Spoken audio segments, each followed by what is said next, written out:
राधे राधे। कैसे हैं आप लोग? ईश्वर कृपा से आप सब अच्छे होंगे। ईश्वर सब पे कृपा बनाए रखे, सबका कल्याण करें। आज हम बताने जा रहे हैं चैत मास के शुक्ल पक्ष की चतुर्थी की व्रत कथा, जो कि जिसको कि विनायक चतुर्थी के नाम से जानते हैं। और वह व्रत कथा इस प्रकार से है। एक दिन गणेश जी एक लड़के का भेष धरकर नगर में घूमने निकले। उन्होंने अपने हाथ साथ में चुटकी भर चावल और चुल्लू भर दूध ले लिया।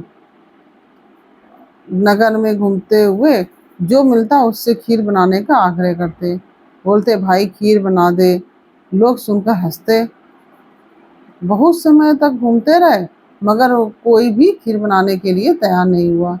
सब कहने लगे, ये चुटकी भर चावल और उससे कहाँ खीर बनेगी? चुल्लू भर दूध लिए और चुटकी भर चावल। तो किसी ने भी समझाया कि इतने से खीर नहीं बन सकती। किसी ने मतलब भगवान गणेश जी से कहा, उस बालक से, इतने में खीर नहीं बन सकती। पर गणेश जी को खीर बनवानी और गणेश जी को तो खीर बनवानी ही थी।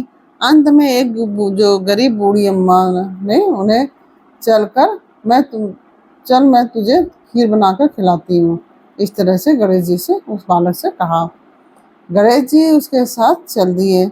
बूढ़ी अम्मा ने चावल और दूध लेकर एक बर्तन में उबलने के लिए चढ़ा दिया, और दूध में ऐसा उफान आया कि बर्तन छोटा पड़ने लगा। बूढ़ी अम्मा को बहुत आश्चर्य हुआ। समझ नहीं आ रहा था कि क्या करें। तो अम्मा ने घर का सबसे बड़ा जो बर्तन था वो रखा, और फिर भी पूरा भर गया। वो भी जो बर्तन रखा था घर का सबसे बड़ा, वो भी भर गया। खीर बढ़ती ही जा रही थी। उसकी खुशबू भी चारों ओर फैल रही थी। खीर की मीठी मीठी खुशबू के कारण अम्मा की बहू के मुंह में पानी आ गया। उसकी खीर खाने की तीव्र इच्छा होने लगी। उसने एक कटोरी में खीर निकाली और दरवाजे के पीछे बैठकर बोली, खीर लेके कटोरी में दरवाजे के पीछे बैठ कर बोली, ले गणेश तू भी खा, मैं भी खाऊं। इस तरह से वो जो बूढ़ी अम्मा की बहू थी वह बोली, और खीर खा ली उसने। बूढ़ी अम्मा ने बाहर बैठे गणेश जी को आवाज लगाई, बेटा तेरी खीर तैयार है, आकर खा ले। गणेश जी बोले कि अम्मा, तेरी बहू ने भोग लगा दिया है, मेरा पेट तो भर गया, खीर तू गांव वालों को खिला दे। तो बूढ़ी अम्मा गांव वालों को निमंत्रण देने गई। सब हंस रहे थे। अम्मा के पास तो खुद के खाने के लिए तो कुछ है नहीं, पता नहीं गांव को कैसे खिलाएगी। फिर भी सब आए और बूढ़ी अम्मा ने पेट भर के सबको खीर खिलाई। ऐसी स्वादिष्ट खीर उन्होंने आज तक नहीं खाई थी, लेकिन फिर भी खीर खत्म नहीं हुई। भंडारा भरा रहा, और वह खीर बढ़ती ही जा रही थी।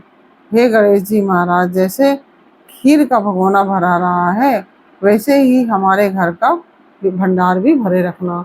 और इस तरह से ये जो गणेश जी की कथा हमने आपको सुनाई, यह कथा आपको कैसी लगी, यह हमें कमेंट बॉक्स में अवश्य बताइए। अच्छी लगी हो तो वीडियो को लाइक शेयर अवश्य कीजिए। कमेंट में श्री गणेशाय नमः या जय गणेश या ओम नमः शिवाय, राधे राधे, जो आपकी इच्छा हो वो लिख सकते हैं आप। तो कमेंट अवश्य कीजिए। फिर मिलते हैं आपसे एक नई कहानी, एक नई जानकारी के साथ। तब तक के लिए राधे राधे, ओम नमः शिवाय, जय गणेश।